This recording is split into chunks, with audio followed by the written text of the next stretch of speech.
আসসালামু আলাইকুম বন্ধুরা, কেমন আছেন? আশা করি অনেক অনেক ভালো আছেন। আল্লাহর রহমতে আমি অনেক ভালো আছি। আজকে প্রচুর গরম লাগতেছে। এই গরমে যে কি পাক করব কিছুই ভালো লাগতেছে না। তারপরে ভাবলাম একটু কিছু করে খেয়ে নিই। তারপরে নিয়ে নিলাম আলু ছিলে নিয়ে তারপরে গ্রেট করে নিলাম। দেখেন কত সুন্দর হয়েছে।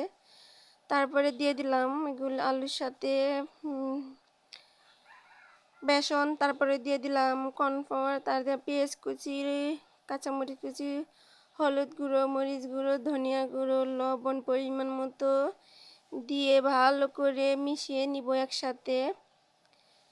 দেখেন একসাথে মিশাইতেছি, এখন মিশাই নিব ভালো করে নিয়ে এখন চুলার মধ্যে একটা প্যান বসাই দিলাম। প্যানের মধ্যে পরিমাণ মতো তেল দিয়ে তেলটা গরম করে তারপরে এক এক করে সব পাকোড়াটি দিয়ে দিতেছি।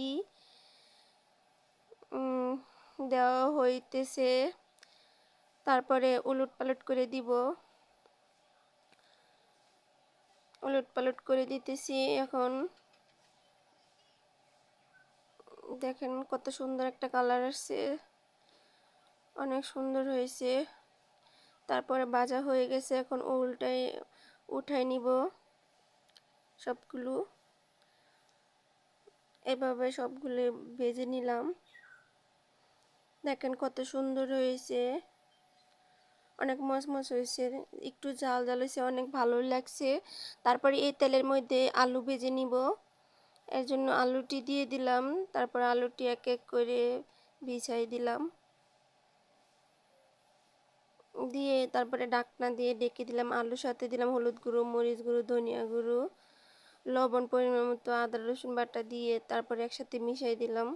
দিয়ে ঢাকনা দিয়ে ডেকে আবার ঢাকনা উঠে আবার উলট পালট করে দিলাম, যাতে সুন্দর করে আলুটি সিদ্ধ হয়ে যায়।